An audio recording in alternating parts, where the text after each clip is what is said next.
Ladies and gentlemen, welcoming into the FootballScoop Podcast Championship Game Weekend. Let's go, baby! I'm very excited. This is what it's all about. This is why you play the games.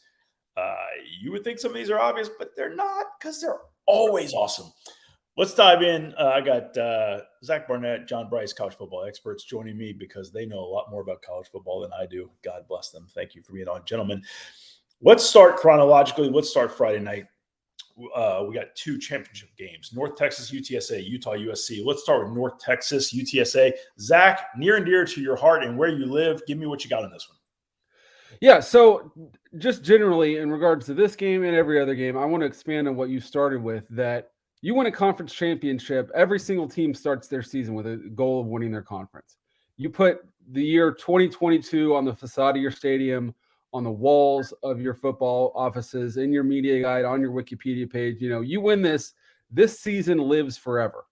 And if you don't, it may be forgotten. Who knows? It falls in with all the other ones. So every single one of these games is big for every one of these teams. And let's start with UNT and UTSA. This has been a really even rivalry. And I think we can call it a rivalry, even though they've only played 10 times previously. For UNT, it's both of their last games ever in Conference USA, and UNT has never won Conference USA. This is their last opportunity. UTSA, they won Conference USA last year. They're one of three teams playing this weekend that can go back-to-back conference champions. Neither team is really healthy. North Texas just flat out does not have a healthy running back, and so they played there earlier in the year in the Alamo Dome and had UTSA on the ropes. And they had to put together a miracle drive to come back and did that. But because Frank Harris is a miracle worker, they did that.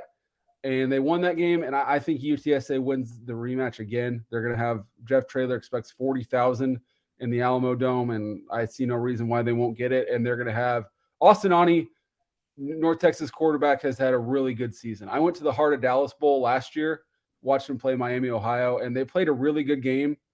Outside of quarterback, Austin Ani was not good in that game, and he was 28 years old, and I was like, they're going to have a conversation, and this is going to be his last college football game. And I was wrong. He came back. He's been great, and if they're going to win, he's going to have to play better than Frank Harris, and Frank Harris is an absolute stud, so I think UTSA wins the game. Yeah, UTSA is riding a 9-game winning streak. They have Harris, who I think will be the best player for either team, and then on top of that, they have home field advantage. Again, they needed every bit of that home field advantage in that first game. I think a 4-point comeback win for the Roadrunners. I like UTSA to win a little bit more comfortably in this contest.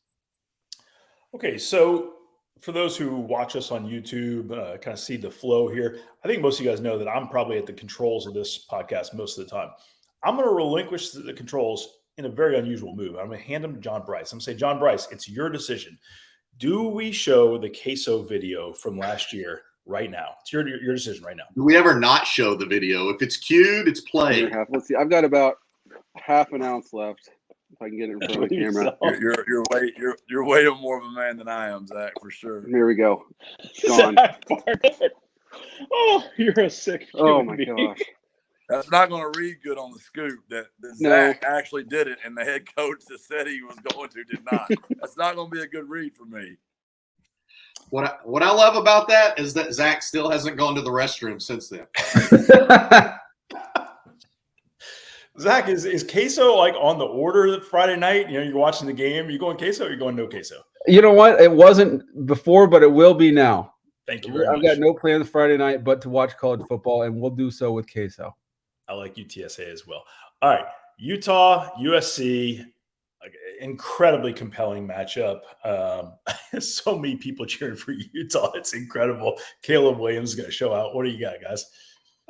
Caleb Williams had his Heisman moment last weekend, and he struck the pose. I'm surprised it's not been discussed a little bit more, but he absolutely struck the pose on the sideline, had a sensational game against the Fighting Irish. USC should have won the first meeting there at Utah. I think that USC is playing even better now than it was at that time. And I think USC sees exactly what's in front of it. It's now a part of the top four. It's now completely in control of its own destiny. I think all those factors will lead to the Trojans winning. I don't have a particular rooting interest either way, except my godkids live really close to the University of Utah. So shout out Maddie, Oliver, and Spencer. But I also would cheer for Utah strictly for the diabolical chaos. I want all the chaos this weekend. And this to me is the weekend most primed in the history of the college football playoff to give us utter chaos. And I want all of it all weekend long. So the quote, I'm going to read a quote from Utah head coach Kyle Whittingham. Well, you know, pretty much everyone's got them winning already and going to the playoffs and Caleb winning the Heisman. And, you know, that's already kind of been talked about. So we love that role. We love the chip on the shoulder, nobody giving us a chance, and we seem to thrive in that capacity, end quote. If I would just interject real quickly, Zach, I'm sorry if I cut you off. I would say it's interesting, and that is the public perception. But if I'm not mistaken, the computers actually give Utah the best chance to win. I think I saw that the computers have projected a 61% likelihood of Utah winning this game. And Vegas basically has it as a coin toss contest. And so buy into that underdog mode, wear that chip. That's not a chip. That's a log. That's a log plume on your shoulder that Utah has got. But the computers tell a different story. The computers, for what they know, not as much football as Zach, think that Utah will win. Yeah, I think there's like a 30% chance that both TCU and USC win this weekend, according to the various computers. So USC is going to have to play their best game. And if they don't, people are going to be going insane across the country. And Saturday and Sunday morning are going to be really fun or maddening. And if USC wins, it's going to be really boring. So for that reason, let's all root for Utah.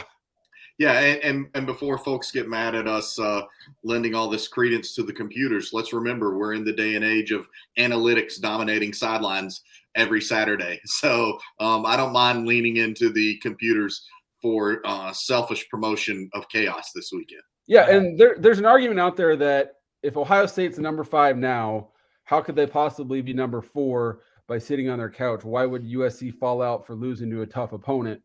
And I'm sympathetic to that argument, but at the same time, a 2-loss team has never made the playoff, and if you lose twice to the same team, it's kind of tough to argue you're one of the 4 best teams in the country. So,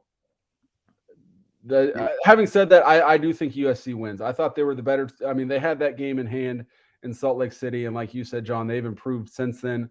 I think Caleb Williams he's that dude. He is that dude, and I think he'll go out and do whatever it takes for USC to win.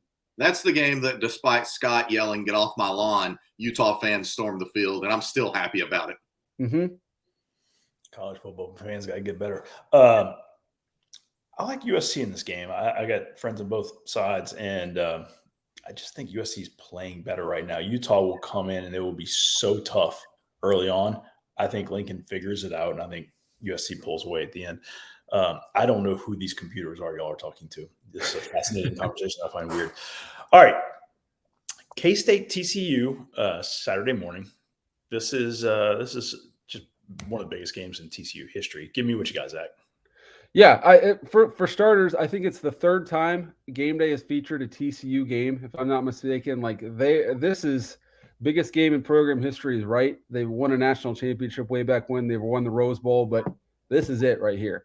And personally, I don't believe TCU should be able to fall out of the college football playoff. Even if they lose 35-14, I don't think they should fall to number 5.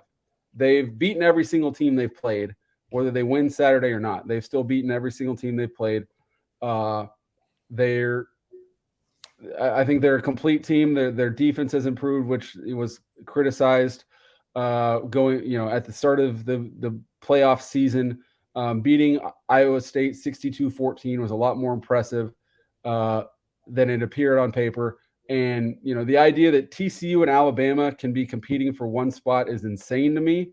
I know Alabama's lost twice in close fashion, but they share a common opponent in Texas, and TCU beat Texas way more authoritatively than Alabama did. So I think TCU should be in, win or lose. But if they do win, they'll be the first team in Big 12 history to go 10-0 against the Big 12 schedule, against what is generally received as the toughest the Big 12 has ever been. So this will be a titanic accomplishment if they win on Saturday, in my mind. Yeah, and I think to your point, Zach, I am a much more of a believer in the Horned Frogs defense than I was 6 weeks ago. Especially what sold me was the performance at Texas. They were so suffocating and so dominant, and we've talked at length about the weapons that Texas has, particularly the Texas running game, and we saw Texas oftentimes control the line of scrimmage against Alabama, and it never did that against TCU. So I like the Horned Frogs to continue their historic run and to continue a historic season in Big 12 play with that 10th conference win. Yeah, that Texas game, I mean, Texas went out and ran all over Kansas and Baylor in the 2 games after that. And again, TCU made them abandon the run and just go to throw, and they can't throw, or they couldn't throw. So that was a great performance by the TCU defense right there. Yeah, but I would once again cheer for the chaos. So now I completely agree with you. If TCU loses the game 34-31 in true Big 12 fashion, throw it out the window. TCU's still in. But if I'm TCU, I don't want any part of hearing we can lose 35-14 and still make the playoffs. I would not want to. I would not want to flirt with that reality. Oh, for sure. So, like I said, Kyle Whittingham, great ball coach. So is Chris Kleiman. They will have their teams ready to go. They will come out and they will give them everything they want and more. I just think TCU is legit, and I think TCU pulls it out. I will add, had dinner with a TCU alum last night. Very good friend. We talked about Garrett Riley wearing a Funky Town sweatshirt in his last game. Thought that was interesting. My friend says he had never heard that before, but he loved it equally as much as I did. Yeah, it was an awesome Nike hoodie. It was a really cool Nike hoodie. And I noticed those some new signature hoodies on different teams and programs last weekend. But I specifically noticed the Funky Town hoodie and was like, yeah, I'm about it. Speaking of hoodies, I got to go with, in honor of Lane Kiffin today, I'm wearing my Come to the Sip hoodie since Lane is staying in the SIP. Maybe I'm going to come to the SIP and visit Lane and Austin Thomas and all the great folks there in the Grove. We can make that happen. No worries. All right, moving along chronologically, we got a big one in the SEC. Also, we by contract have to mention them within the first 15 minutes, so we're good on this one. LSU, Georgia, and ATL. Here we go. What do you got, guys?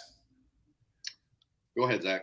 I saw some numbers this week that every time Georgia's played a top 15 team that is not Alabama, they allow 3 points a game, something ridiculous. The game always hits the under because no one can score on LSU. And LSU's kind of been getting by on duct tape for most of the season. To their credit, they've outperformed expectations, but the A&M game saw them crash back down to earth. And so it's hard for me to think that they're going to be able to move the ball in this Georgia defense. And Georgia, even though they could lose 49-0, even though they want, and they're still in the playoff, there's no way they fall to number 5. But they want that home game in Atlanta. And if they lose this game, Michigan wins, then Michigan probably takes the home game, and they got to go to the West Coast presumably twice in a row. So there's stakes involved for Georgia, and they've only won the SEC one time under Kirby Smart. So they'd like to get another one of those as well. So and they're also in the midst of a historic run in SEC play for what they did last year and what they have done this year in the regular seasons. So I think that's significant. Here's the other point that I would make. Georgia took basically the entire second half off against Tennessee, just let the rain and Mother Nature and the clock drive everything out. Tennessee made LSU look like it took all 4 quarters off against the Vols at home in Baton Rouge. And so I think because of all those factors, Georgia's absolutely the more complete team. Jaden Daniels, the LSU quarterback who had such a renaissance season, was dinged up last week against Texas A&M. I know he's expected to play, but he spent a large portion of this week in a walking boot. You got to be fully healthy to have a chance against the Georgia defense. If your quarterback's been in a walking boot at any point that week, that's another really ominous omen for the Tigers. Kudos to Brian Kelly for the job that he did holding that team together and getting it to overachieve. I don't think you oftentimes see a first-year coach in that kind of program that's having such a dramatic culture change lose some of the games that LSU lost early and hold it together to have this type of season and advance to any conference championship game, let alone in the SEC. But having said all that, I just think that Georgia suffocates them, and it's probably like a 27-9 type of ball game. You feel like there's a culture change going from Ed Orgeron to Brian Kelly? I know that's impossible to believe because the fact of the matter is, if you just hear them both talk and don't know who it is, you'd think it's the same person. I'm with you guys. Georgia has too much for LSU. LSU, their confidence is cracked, and Georgia's just too good right now for LSU, in my opinion. All right, Mac. This one has all the potential. Toledo, Ohio. Toledo versus Ohio, we should say. And I'll tell you guys, I'll lead this one off. I think Ohio has got this game by a couple touchdowns. Now, that's not the norm. I don't think most people are expecting that. I think Ohio is playing that well right now. And I don't think Toledo is, what Toledo has been in some other seasons.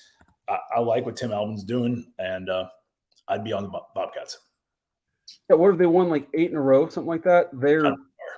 Let me see real quick. They haven't lost since October 1st in a game they lost to Kent State in overtime.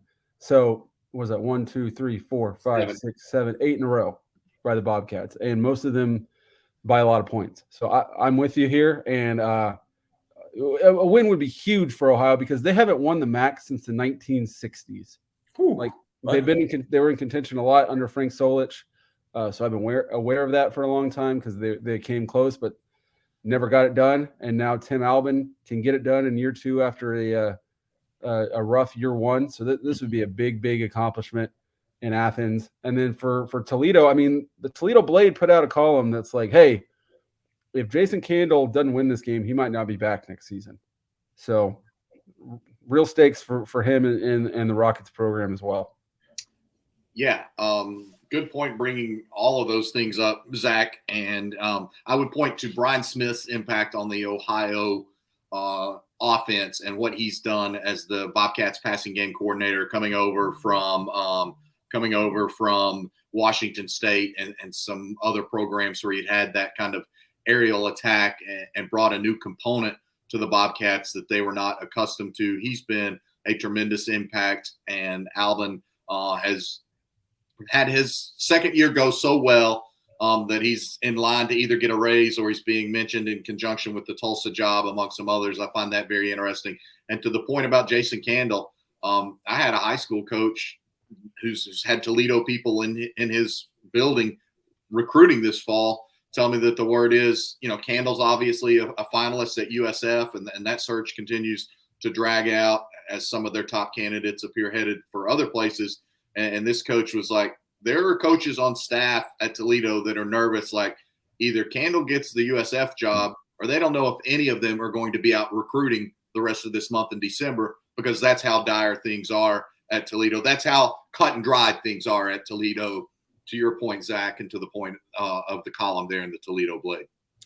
Jason Candle has, I think he's under contract one more season. That's a tough spot for an athletic department. You don't want to leave him hanging out there on a final season.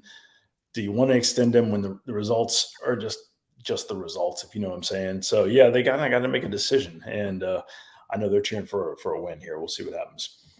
All right. Coastal Carolina, Troy. Troy is one of the awesome feel-good, this is one of the great success stories of this season. John Summerall's first season there. Team plays with heart. I mean, wow, that's a program that has bought into their head coach, and they hit it every day. They're going to give Coastal more than Coastal wants. I like Troy in the game. It's at Troy.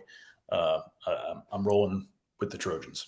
So yeah, this has been the year of the first year head coach in college football, and there's 4 of them that can win their conference in their first year. You got Kelly, LSU, Riley at USC, Dykes at TCU, and then Summerall at Troy. And only one of those 4 guys is a rookie head coach. So John Summerall should be in the conversation in my mind for National Coach of the Year, certainly Sun Belt Coach of the Year.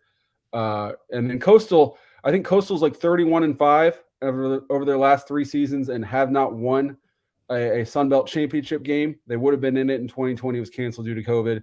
Last year they won 11 games, I think, but got second in their division.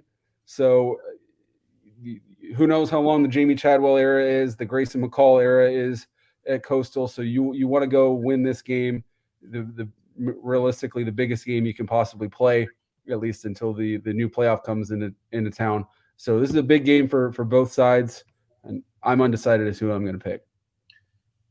I'm going the Fighting Summeralls all the way. I really have been blown away by what John has done in his first season there, excuse me, and in his first season as a head coach. I think it's phenomenal. And to your point, Zach, they shouldn't even mail out ballots for Conference Coach of the Year. The trophy should already be engraved and on its way to Troy's trophy case. It's that cut and dried to me. The other thing I would point out is last weekend we saw distractions swirling around the Liberty football program, cause catastrophic consequences.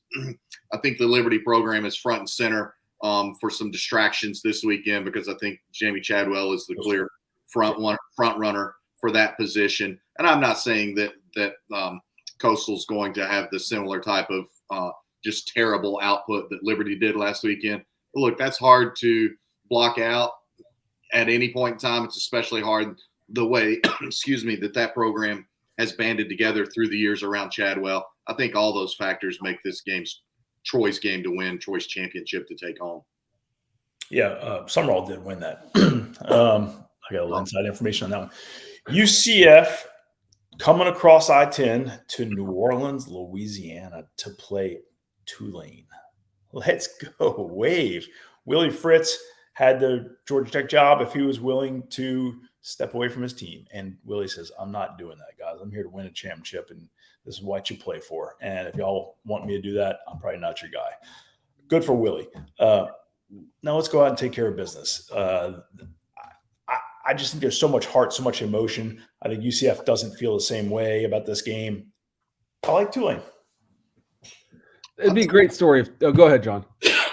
Pardon me. I'm torn because I picked Tulane in this contest, 3 weeks ago?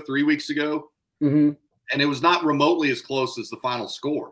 And it was at Tulane, and Central Florida dominated that contest. I mean, dominated it. And there was some late window dressing, and maybe it ended up a 10-point game, 38-28 or something like that.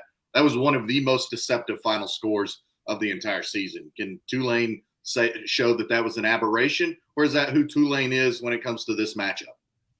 It's tough to beat a good team twice. It really is. No matter how good you are, just beating a good team 2 times, especially in short order, is not an easy thing to do. As you said, Scott, this game means more to Tulane than it does to UCF. They won their last conference in 1998, and the last one before that, I think you got to go back to like the 40s. The last time they played, if they win this game, they go to the Cotton Bowl, which is the last time they've done that was in the 40s or 30s. It's been a long, long time for Tulane.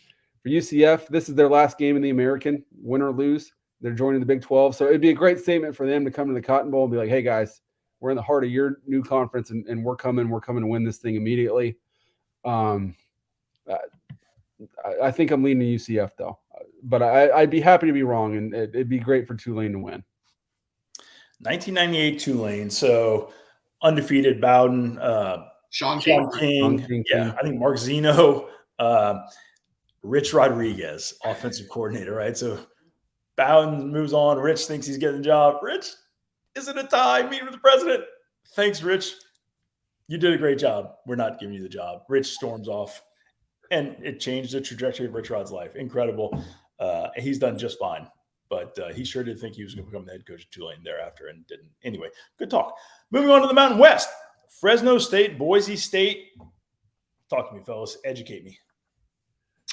Boise State's season really turned around when they made changes at offensive play caller and put Kirk in charge of things. And I that's what I point to. That was the turning point in their season. Kudos to Andy Avalos for being proactive and making that move when he did. It rescued the season, and that's leadership, because it's really easy to make the easy decisions. But when you have to make that type of decision and you put everything, the sum of everything, above any individual part, that impresses me a lot. And so with that backdrop, I really like Boise in this contest.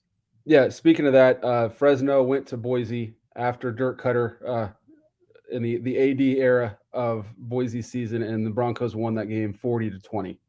And this is the fourth time out of 10 that these two teams have met in the Mountain West Championship. All four have been or will be on the blue turf. Boise's won 2 of the 3. Boise's 17-4 against Fresno since 2001, since the Boise program really took off. It's tough for me to go against 17-4. I know it's tough to beat a good team twice, but I think the Broncos get it done. I do think if Fresno's going to have a chance in this game, it's up to the Hainer kid at quarterback. I really love watching him play, and he had one of the most captivating contests in all of 2021 when he led Fresno to this miracle comeback win against UCLA. And I've tried to follow and pay attention to things that he's done ever since that performance. So he's the X factor to me. If he plays like he did that night against UCLA, then Fresno will have a shot. I joked earlier a few weeks back saying, hey, it's nice to have a Dirk Cutter sitting on the bench, on the coaching bench. So Andy Evelis can just, go to the bullpen and call in a, NFL head coach to be the guy. But it's not just nice to, it's brilliant planning. It's really smart staff building. It's, boy, if I can bring in a guy with that much wisdom, that much experience, have him here observing, advising, because you never know what's going to happen. It's like Texas having Gary Patterson there, like if needed. And I haven't had to go there, but if needed, it's nice to have him. Anyway, good talk. No, that's a great point. I would just like to interject for all the talk that we've done on this podcast, that everyone around college football has done about Nick Saban's impact. I'm not sure that his greatest legacy isn't what he's done to revolutionize the analyst role. And now it's so commonplace everywhere. And you saw it with Kirby Smart when he had Will Muschamp in an analyst role. Now he's got Mike Bobo in an analyst role. We talk about Dirk Cutter being at Boise in that same role.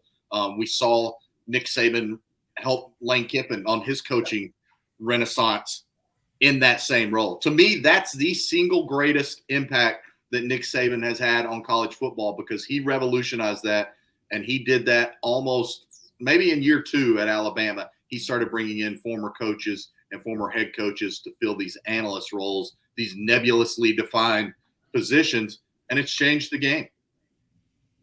Good point, John. B1G, Purdue, Michigan. Big Blue steamrolled Ohio State in the second half. I saw the stat about Jeff Brom. He loves to play, top 3 rated teams. How do we feel about this one, guys? Purdue got a shot to shock them? I think Purdue has a shot to shock them if they get out early. If the Purdue offense is untracked early, that will be the determinant of everything. Which Purdue offense shows up?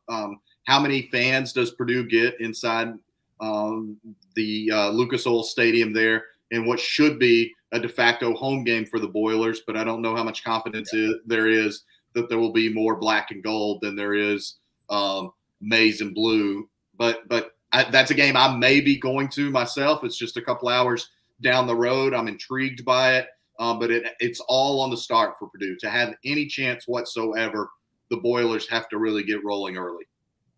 Man, if you're a Purdue fan and you're not at Lucas Oil Stadium, just have some self-respect and some integrity and burn all your black and gold stuff. Like, what are you a Purdue fan for if you're not at this game? It's in your state. You're in this game for the first time. You're trying to win your conference outright for the first time since 1929. You're trying to go to the Rose Bowl for the 3rd time ever. You better fill that place up with black and gold, or you're not a Purdue fan in my mind. Now, and on top of that, Purdue has won 9 times as an unranked team against top 2 teams in the AP poll. No other program has done that 4 times. They've done it 9. So this is their identity, winning games like this. Now, having said that, unfortunately, quarterback Aiden O'Connell spent some time away from the team this week after the death of his brother. That's horrible. He's going to play. How close is he to 100%? No one can know that. Hopefully he plays his best game. But, my mind goes back to this same weekend last year when Michigan, coming off the high of Ohio State, played a pretty good Iowa team, a pretty good Iowa defense, and just steamrolled them 42-3. So they're going to have a sense of the moment, and they're going to have a great Sunday, Monday practices coming off of that that win last week. So I think Michigan wins, and I don't know what the spread is, but I think they cover. Saw Aiden O'Connell play early in the season. He's a fantastic quarterback. Also, great looking dude with a nice mustache. I'm hoping he's still rocking the stash. I declared it the year of the stash in like week 3. Things might get weird. I don't know. Now, don't get me wrong. Michigan's got some nice stashes too. That kicker, who is straight up money. That's Moody. Jake Moody. Unbelievable. All right. Clemson, North Carolina. Honestly, this should be an entertaining game. I have no idea who's going to win. No idea who I'm going to pick. But it should be an entertaining game. I think Drake May is the better quarterback in the game, and he's probably the most fun player to watch. Although Clemson's got some playmakers, you're waiting for them to do it. So what do you got? It should be a packed house at Bank of America Stadium. Obviously, a short drive for both programs. The stakes are pretty clear. The winners going to the Orange Bowl, the losers not going to the bowl game they wanted to go to. North Carolina hadn't won the ACC in a long, long time, so they should shake off the disappointment of the NC State game and focus on this one. I don't think there's any I think about it. They definitely have the better quarterback here. They may not have the better team, but they have the better quarterback. So I'm going to take the Tar Heels. I'm going to bet you, Zach, and it should be a well-attended game. I'm going to bet you we see tons of those sky blue empty seats in BOA. I'm telling you right now. I think it will be a terrible crowd because I think that Clemson has disappointed a lot. It's a lot of ugly football from Clemson this year. You know, they're not losing games 44-41 where you're like, I'm going to go watch that game because who knows what the hell might happen. You're like, I'm going to turn away from that because it's searing my eyes. And that's been Clemson football this year. So I do note throughout the week, I think it's been a recurring theme for Dabo to really start kind of circling the wagons and doing that us against the world stuff and just everybody's doubting Clemson and we know what we're doing. We'll see how that translates onto Saturday. The fact that North Carolina has limped to the finish line has obscured what was a great season through 10 games and what is now a nice season that could be rescued with an ACC championship game. But I don't know. I don't see North Carolina's path to a title the way that the Tar Heels have played the last few weeks. Both teams are limping into this game on 2 sprained ankles. Yeah, but I'm telling you, I bet attendance is You're probably right. Atrocious. I'm sure you're right. Dabo would like to have some words with you after this podcast, John Brice. Don't respect a 10-2 playing for ACC championship. Blah, blah, blah, blah, blah. Sorry, Dabo. All righty then. Guys, this is too much fun. I look forward to doing this to recap after these games Sunday. We greatly appreciate all the feedback that we get predominantly from coaches about this podcast. We try and keep it short, keep it on point, share what we know, what we think, what we believe, have a little bit of fun. John Brice at John D. Brice 1 on Twitter, at Zach_Barnett on FootballScoop. Anything else, gentlemen? Any closing thoughts? Championship week. I believe you've set the table for me to cement my victory in the picks contest, unless you pull a maneuver like you did last week and talk about who you're picking on the podcast and then go Paco in your actual picks. So I'm feeling pretty good here. You worried about who I'm picking, John? John, don't worry about who I'm picking. Just pick your own games. Don't worry about it. A lion does not concern himself with the picks of a sheep. That's what I said. I don't know. I'm wearing this yeehaw hat because I'm going yeehaw in premature celebration. Uh-oh. So I think everybody listening to this probably knows John Brice and I, we enjoy a little bourbon every now and then. Doug Samuel's willing to tap into bourbon. Zach's not so much a bourbon guy. John, explain to us which bourbons you are hoping to receive as a gift from all of us when you win the picks contest. God bless you, Zach. You know what? There's nothing as much as I enjoy a fine bourbon, and my wife is to blame because she bought me a Pappy 15 10 years ago, and that ignited my collection at that time. I had a Pappy 15 and a Jefferson 21, and those were really, really prized possessions of mine. So shout out to Jess for that.